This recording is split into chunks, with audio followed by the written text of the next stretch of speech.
Bonjour. Quels seront les objectifs du prochain bull run? C'est ce que nous allons voir dans l'analyse du jour. Mais avant de commencer, n'oubliez pas de vous abonner, de mettre un petit pouce bleu et de laisser un commentaire. Donc aujourd'hui, on va aller rapidement voir ce qui se passe du côté du court terme, mais le point prioritaire de la vidéo, ce sera les objectifs du prochain bull run. Sans perdre de temps, on se dirige vers la cryptomap du jour, cryptomap qui est bien mitigée. On a du vert, du rouge. Après, ce n'est pas des gros pourcentages, c'est entre 2 et 5% de hausse ou alors 2 et 5% de baisse, une petite consolidation. Donc on ne va pas s'attarder plus longtemps sur ça. Le CryptoFear, pareil, 40, hier il était à 40, avant-hier il était à 40. Voilà, vous savez que 40, c'est des zones intéressantes en général pour commencer à rechercher des achats, bien entendu, avec confirmation du graphique, ce qu'on n'a pas encore malheureusement. Effectivement, on est sur une zone support, mais mis à part ça, on n'a pas grand-chose à se mettre sous la dent. Le dollar, alors on va rapidement voir, vu qu'on a un peu de temps aujourd'hui, parce que je sais qu'il y a des nouveaux sur la chaîne. Donc, on va essayer. Alors, est-ce que c'est le bon graphique? Hop. C'est pas le bon graphique, malheureusement. Alors, je sais pas si je vais pouvoir le trouver. On va essayer quand même. Yes, je l'ai. On va remontrer un peu pourquoi on s'intéresse au dollar à chaque début de vidéo. Alors rapidement, hein, parce que je sais que ceux qui sont sur la chaîne depuis longtemps, vous avez déjà vu ce graphique maintes et maintes fois. Alors je vais essayer de bien me caler. Bon. Sur du moyen long terme, le Bitcoin et le dollar sont totalement inversement corrélés. C'est-à-dire que quand on a un bear market sur le dollar, on a un bull run sur le Bitcoin. Puis un bull run sur le dollar, un bear market sur le Bitcoin. Un bear market sur le dollar, un bull run sur le Bitcoin. Et alors, ils ne sont pas bien calés. Voilà. Et ainsi de suite. Bull run, bear market, bull run. Et encore une fois, ici, on avait le top du dollar et... alors, ils sont totalement décalés. Hop là. On avait le top du dollar et le bottom du Bitcoin. Donc, sur du long terme, ils sont inversement corrélés. C'est pour ça que là, on a entamé une tendance baissière. On l'espère, bien évidemment.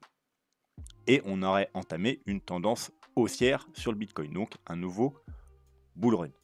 Donc, je vais vous montrer que même en... Alors, on va enlever ça, maintenant on n'a plus besoin. Hop. Même sur du moyen terme, c'est pareil également. Là, par exemple, on a trouvé... Alors, on va se mettre en daily, ça va être encore plus précis. Voilà, le 14 juillet, on a trouvé un bottom sur le dollar. Et depuis le 14 juillet, on monte. On s'en va sur le Bitcoin, on va se mettre en daily, on va essayer de trouver le 14 juillet. 14 juillet, 14 juillet, 14 juillet.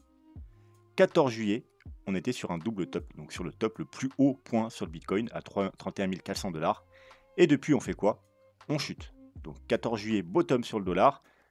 14 juillet, top sur le Bitcoin. Donc vous voyez bien que sur du moyen et sur du long terme, le Bitcoin et le dollar, ils sont inversement corrélés. Donc, pour avoir un Bitcoin haussier, il nous faut absolument un dollar baissier. Voilà pourquoi à chaque fois en début de vidéo, on commence à s'intéresser au dollar parce que c'est le graphique le plus important.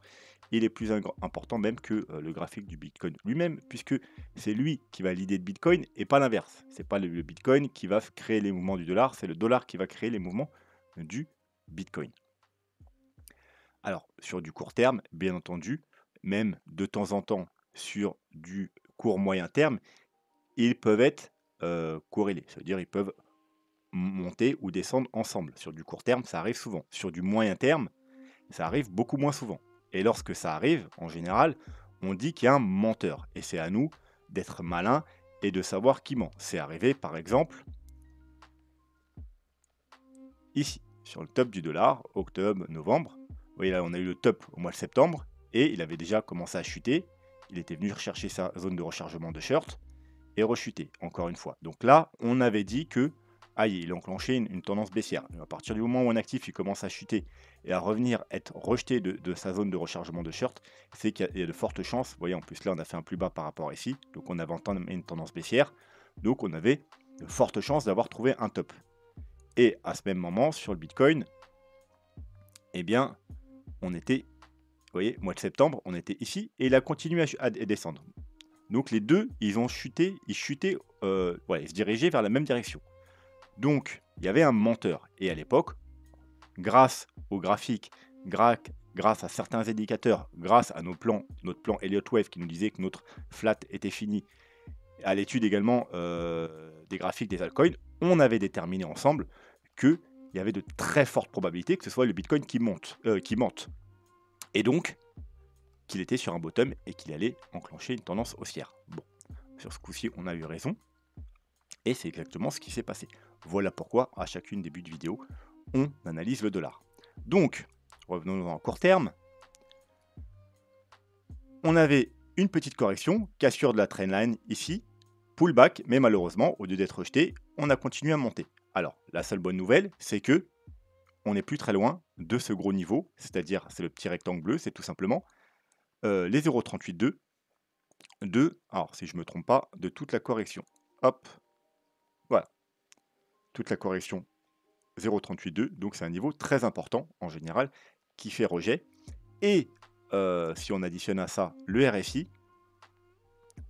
on peut voir qu'on a une divergence baissière en daily. C'est-à-dire que là, on fait un plus haut sur le RSI, pour l'instant on fait un plus bas. Attention, pour valider la tendance baissière, la divergence baissière, excusez-moi, il faudra casser ce niveau sur le RSI. Et au contraire, si le dollar il continue à monter trop fortement, par exemple s'il devait ne pas s'arrêter au 0,382 et casser les 0,382, eh bien le RSI il casserait le haut là et il n'y aurait plus de divergence. Voilà. Et là, bien évidemment, ce serait bullish pour le dollar, mais ce serait très bearish pour le Bitcoin. Voilà. Donc on va pas aller plus loin aujourd'hui sur l'analyse du dollar, hein, on le voit tous les jours, allez voir les vidéos précédentes pour plus de détails. Donc Bitcoin, sur du court terme, eh bien il n'y a rien. Il ne se passe absolument rien, on est toujours en train de consolider dans ce petit range. Hein. On avait fait une extraction haussière, on l'avait réintégré et on est toujours dedans. Voilà, donc on ne va pas s'attarder plus dessus. Si vous voulez une analyse sur le Bitcoin poussée, bah, je vous conseille tout simplement d'aller voir la vidéo d'hier, c'est une analyse weekly. Et la vidéo d'il y a 3-4 jours, c'est l'analyse mensuelle. Hein. Donc les deux dernières vidéos, vous avez analyse mensuelle, analyse weekly. Et là, vous aurez tous les détails sur le Bitcoin. Aujourd'hui, on va se concentrer sur autre chose. L'Ethereum, on va juste jeter un petit coup d'œil. Hein. C'est pareil que sur le Bitcoin. Hein. On est dans une sorte de range là. Hein. Hop. On va faire ça vite fait. On est dans une sorte de range.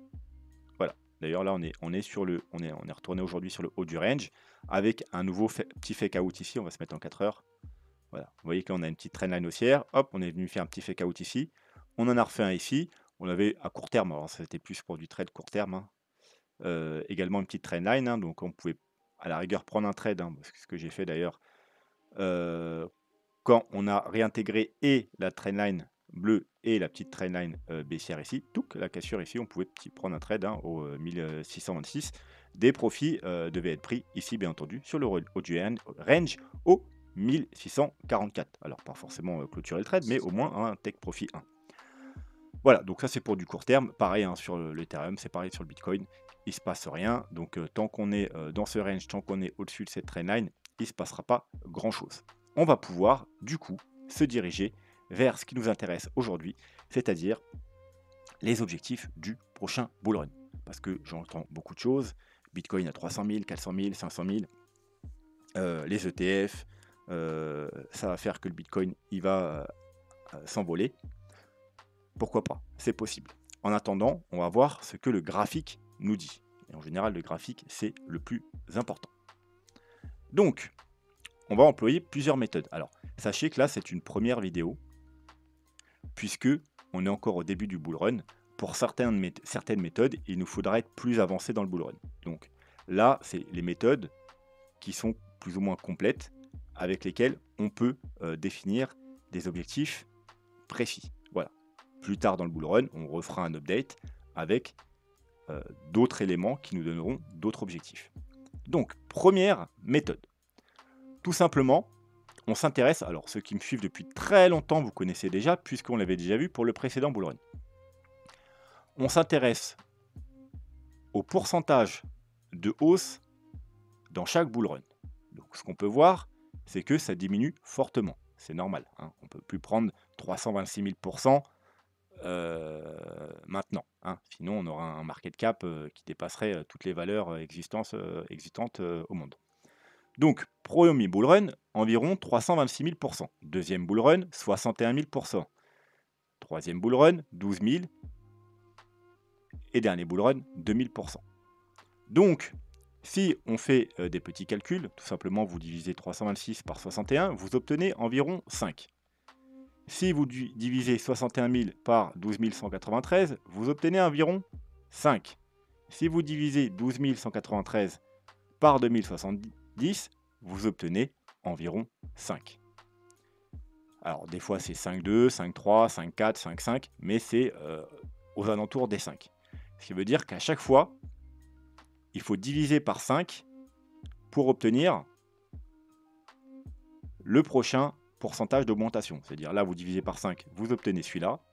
Vous divisez par 5, vous obtenez celui-là. Vous divisez par 5, alors encore une fois, c'est aux environs de 5. Il y en a, c'est 5,2, 5,3, 5,4. Donc, tout simplement, si on continue ce scénario qui dure depuis le début, hein, donc qui s'est reproduit à chaque fois, eh bien, il faut diviser 2070% et on arrive par 5 et on arrive aux alentours des 400%. Donc, on prend notre petite règle, on prend le bottom et on trouve 400%. Hop, hop, hop, hop, hop. Voilà, 400% environ. Et on arrive à 78 466, donc aux alentours des 80 000 $. Alors, vous voyez que c'est très très loin de ce qu'on vous annonce. On n'est même pas aux 100 000 $. Il y a beaucoup de monde qui sont sûrs que le Bitcoin va dépasser les 100K dans ce bull run. Hein. On parle plutôt de 200K, il y en a qui parlent de 300, 400K.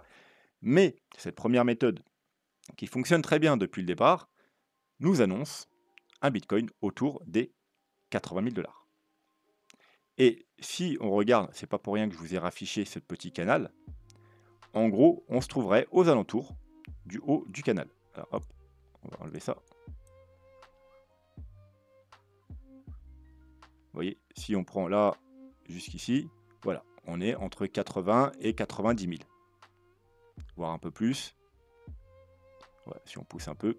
Mais en gros, on est à moins de 100 000 $, aux alentours des 80, 90 000, 95 000 $, si on devait être rejeté par ce canal, bien évidemment. Donc, premier objectif, aux alentours des 80 000 $. Deuxième méthode, on va s'occuper avec les retracements Fibo. C'est-à-dire, on va prendre un bottom, un top, et on va voir jusqu'où, enfin plus l'inverse, on va prendre hop, voilà, le top du bull run, le bottom, on va mettre le tout en logarithmique, bien évidemment, puisque c'est un gros niveau d'échelle, et on va regarder jusqu'où on est allé. Et là, on peut voir que on est parti rechercher parfaitement les 2.272. Premier bull run, on est venu d'abord toucher les 1,61,8. On a eu un petit rejet, hein, parce que c'est un niveau important. Et ensuite, on l'a cassé pour aller chercher les 2.272. On va faire exactement la même chose avec le deuxième bull run. On prend le top, on prend le bottom. On est venu au 1,61,8, on les a cassés, hein. Il y a eu un petit période de rejet également vers ces niveaux, et on est venu chercher, on est même venu casser légèrement, hein. Donc vous voyez, là ça nous annonçait 14 000, d'ailleurs 14 000, c'est pas un niveau, hein, c'est la clôture mensuelle, regardez, c'est parfaitement la clôture mensuelle, et ce niveau-là, donc vous voyez, mais avec des mèches, on est venu un petit peu au-dessus. Mais globalement, vous voyez, encore une fois, on est venu parfaitement chercher les 2.272. Alors, on va faire l'exercice avec le dernier bull run. Pareil, on prend le top, on prend le bottom, et là, ce coup-ci, eh bien, les 1,61,8 qui nous avaient fait un peu de problème par le passé, mais ensuite on les avait cassés pour aller chercher les 2,72, eh bien, on s'est arrêté au 1,61,8. Regardez, on est venu parfaitement 1,61,8, rejet. Et là, normalement, si on aurait fait comme précédemment, on aurait dû casser ici. Hein. C'est pour ça que à la base, on s'attendait à ce qu'on monte un peu plus haut. Et on aurait dû aller rechercher les... alors, on va voir où c'est le prix. Oui, quasiment les 100, presque 200 000 $. On aurait pu aller, avec une nouvelle vague haussière, chercher les 200 000 $. Mais ça ne s'est pas fait. Donc au niveau du retracement Fibo, on a eu un bull run extrêmement faible, puisque au lieu de finir en blow-off top, il s'est fini avec eh bien, un double top. Et on est vraiment allé pas beaucoup plus haut. Et donc, on s'est seulement arrêté au Fibo 1,61,8. Donc ce qui veut dire que pour le prochain bull run, on va... Alors d'ailleurs, juste quelque chose que j'ai pas fait, j'aimerais bien juste voir si je prends pas le top, mais les 14 000 $. La clôture mensuelle, est-ce que ça change quelque chose? Ouais, ça change. Hein. On est revenu entre les deux. On est pratiquement revenu... ouais, je voulais juste voir ça. Bref. Donc pour ce nouveau bull run, eh ben, on va faire la même chose. Sauf que là, on sait que on peut très bien s'arrêter au 1,61,8 si on a un bull run faible, comme le précédent bull run. Alors moi, je pense personnellement qu'on aura un bull run fort, comme les précédents bull run. Puisque là, on a eu un bull run faible, je pense qu'on peut rattraper, surtout si vraiment on a effectivement les ETF, etc. qui sont validés, on pourrait avoir beaucoup de liquidités qui rentrent sur le marché et on pourrait avoir des objectifs plus puissants que le précédent bull run. Donc on va tout simplement réitérer l'opération. Alors on va être bien précis. On prend le top, le bottom. Alors bien entendu, c'est si et seulement si on a vraiment trouvé le bottom aux 15 000 $. Hein. Si on va plus bas, il faudra refaire l'exercice. Mais on fait pour l'instant avec ce qu'on a. Donc 15 000 $. Donc on va hop, faire ça. Alors, on a les 1,61,8 qui sont aux 172 000 $. Voilà, là déjà, c'est déjà plus intéressant. Je pense que ça va vous faire un peu plus plaisir.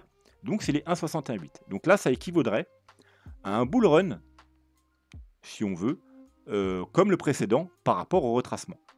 Et si on devait avoir un bull run puissant comme les deux premiers, eh bien, on pourrait aller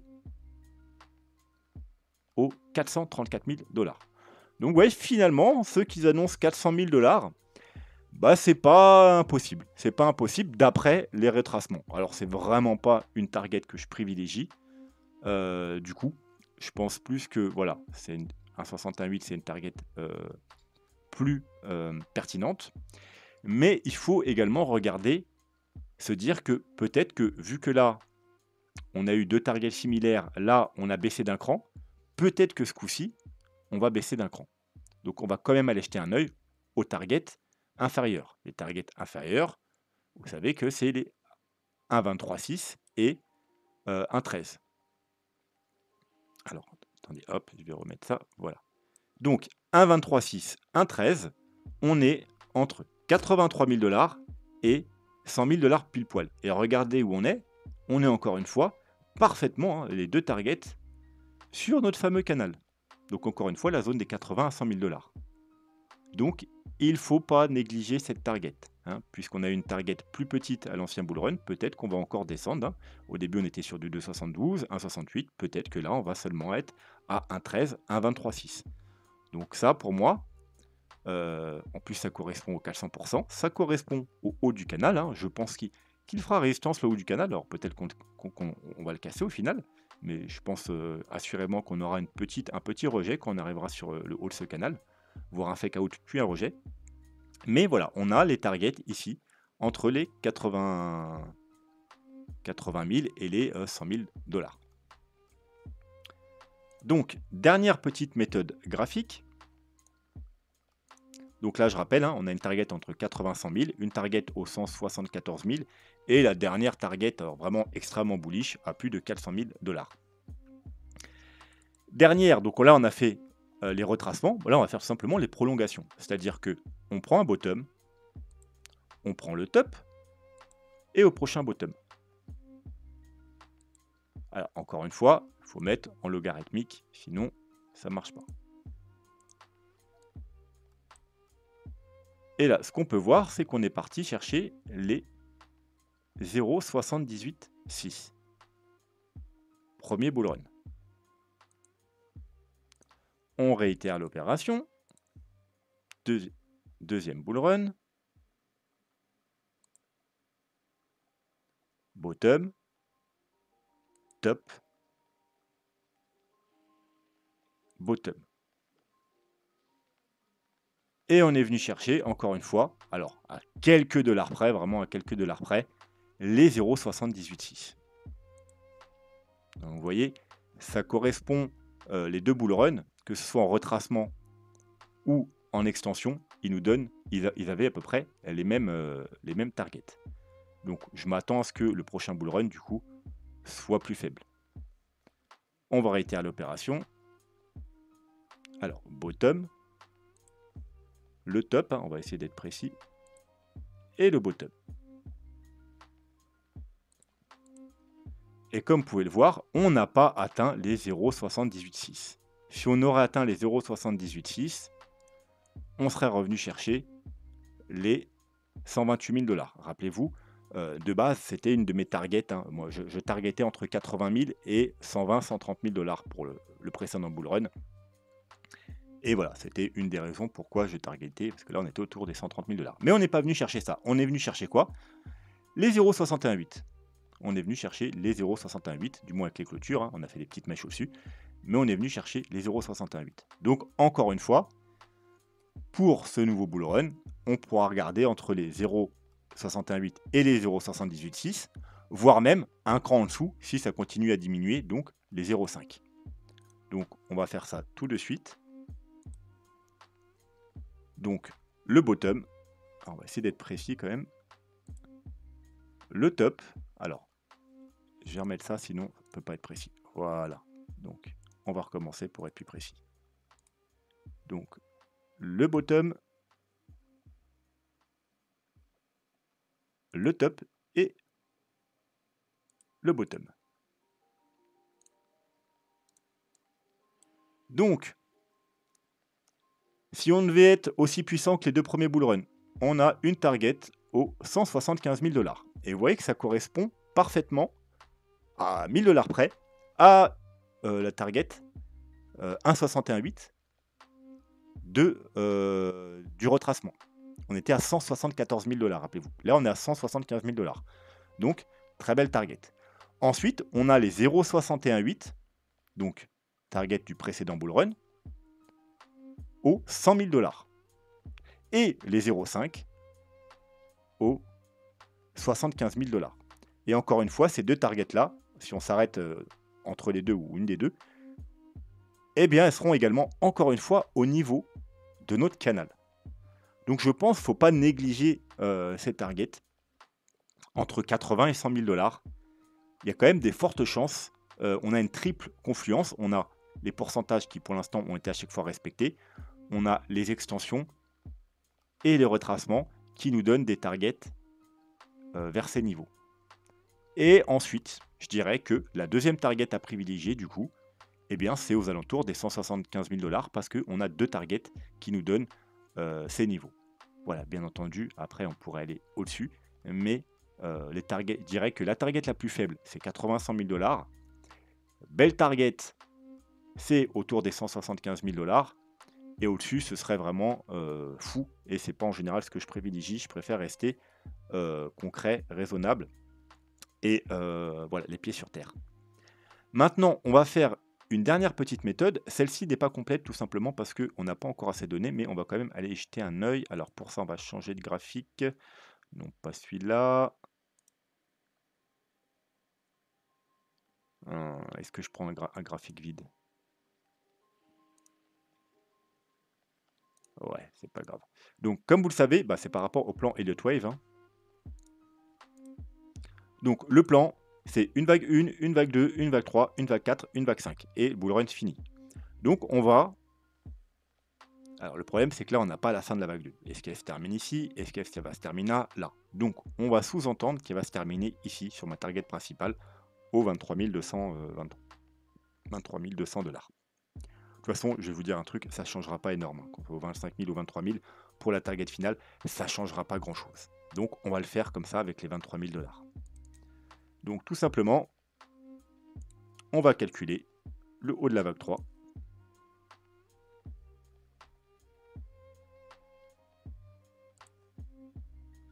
Alors, la vague 3, la target principale, et la target minimale et principale d'ailleurs, c'est les 1,61,8. Alors là, j'ai dû laisser mon Fibo en log. Alors là, bien évidemment, c'est des plus petits time frames, il ne faut pas laisser en log. Voilà, 1,61,8. Et ça nous donne presque 49 000 $. Donc vous voyez, le gros niveau des 48 000 $ qui avait fait résistance à l'époque, bon bah voilà, ce serait à peu près la fin de la vague 3. On irait là sur le gros niveau de résistance et ensuite on aurait une correction. Donc vers les 49 000 $. Ensuite, on va supposer qu'on aura une vague 4 classique. Donc c'est-à-dire au 0,382. C'est une vague 4 classique. Voilà. Donc on retournerait aux 36 000 $. Vous savez que c'est un niveau très important, les 36 000 $, hein, on l'a vu dans de nombreuses analyses. Et bien voilà, on retournerait aux 36 000 $. Et pour finir, eh bien, on aurait notre vague 5. Donc la vague 5, encore une fois, on va recommencer. On part du bas de la 2, en haut de la 3. On va essayer d'être précis. Et en bas de la 4. Et là, c'est pareil. Target 1,61,8, 2,61,8. Donc encore une fois, ça nous donne une target entre les 79 000, 80 000 $ et les 100 000 $. Donc vous voyez que, encore une fois, ça nous donne la même quand même target. Hein. C'est drôle, entre les 80 et les 100 000 $. Hein. Le fameux haut du canal. Hein. On peut le replacer ici, hein, le canal. Hop là. Voilà. Vous voyez. Encore une fois, ça nous renvoie vers le haut du canal, entre les 80 et les 100 000 $. Alors, bien évidemment, cette dernière méthode, on la refera quand on aura vraiment le bottom d'ici. Et bien entendu, là, j'ai mis une vague 3 classique, c'est-à-dire normale, pas très puissante. Si on avait une vague 3 beaucoup plus puissante, on pourrait aller bien plus haut. On pourrait aller chercher justement ces fameux 174 000 $. Hein, parce qu'on pourrait avoir une vague 3 qui va jusque-là, hein, si on a une immense vague 3. Par exemple, si après la vague 2, on commence à monter tranquillement, et ensuite, il y a les ETF qui sont validés, bien évidemment, on pourrait avoir une vague 3 extrêmement puissante. Après une petite vague 3, 4, pour aller rechercher justement les fameux, vous voyez, ce niveau-là des 49 000 $, et du coup une vague 5, alors sauf si la vague 5 est faible hein, ou tronquée, mais on pourrait effectivement aller rechercher les 175 000 $. Mais on a quand même pas mal de confluence pour le moment dans cette zone des 80 à 100 000 $. Donc ça va être ma première target pour le bull run, ma target la plus faible. Voilà. Mais voilà, ce qu'il faut savoir, c'est que quand même, faudra être prudent. Et quand on arrivera aux 80 100 000 $, il y en a, ils vont commencer à s'exciter. C'est là où peut-être il faudra commencer à regarder, à prendre des profits. Alors bien évidemment, on ne va pas prendre des profits si on n'a pas d'indication baissière. Et pour ça, il faudra attendre encore quelques mois que je vous sorte, comme à chaque fois, quand on est en plein milieu ou aux 3/4 du bull run ou des bear market, la vidéo sur la fin du bull run, c'est-à-dire avec les indicateurs qui nous donnent la fin du bull run. Parce que là, c'est la vidéo aujourd'hui, c'est pour les objectifs. Ça ne nous dira pas quand, ça nous dira à peu près les targets. Mais bien entendu, à chaque fois, depuis plusieurs années, je vous donne une vidéo avec entre 8 et 10 indicateurs qui nous donnent la fin du bull run en termes de timing. Et jusqu'à présent, que ce soit pour les bull run et les bear market, ça a plutôt marché parce qu'on a chopé tous les bottoms et tous les tops. Et à chaque fois, on a pu prendre nos profits avant la grosse chute et on a pu acheter avant la montée. Donc encore une fois, on le refera cet exercice, bien évidemment. Ne vous inquiétez pas. Là, c'était juste pour avoir une idée des targets. Mais plus tard dans le bull run, on aura également le timing et on saura à l'avance quand il va à peu près se terminer. Et dès qu'on aura les gros signaux, surtout si on est sur nos objectifs, donc entre 80 et 100 000 $ ou vers les 175 000 $, on prendra nos profits et on commencera à sortir tranquillement du marché. Voilà. J'espère que la vidéo vous a plu. N'hésitez pas en commentaire à me poser des questions, à mettre un petit pouce bleu, à vous abonner si ce n'est pas déjà fait. Parce que bientôt on va faire des giveaways. Hein. Tous les 1000 abonnés, il y a des giveaways. Et là, on est à, je crois qu'il manque 30 abonnés pour être à 8000. Donc il y aura 80 $ que je vais donner. en crypto, dès qu'on aura les 30 abonnés. Vous suffira pour ça d'être abonné, puis laisser un petit commentaire. Voilà. Cette semaine, on va aussi, reprendre l'analyse des altcoins, hein, vu que là, on est en septembre, donc je reprends les vidéos, 4 fois par semaine. Donc n'hésitez pas à me donner en commentaire vos altcoins préférés si vous voulez que je les analyse. Voilà, sur ce, je vous souhaite une bonne soirée et je vous dis à jeudi. Tchuss!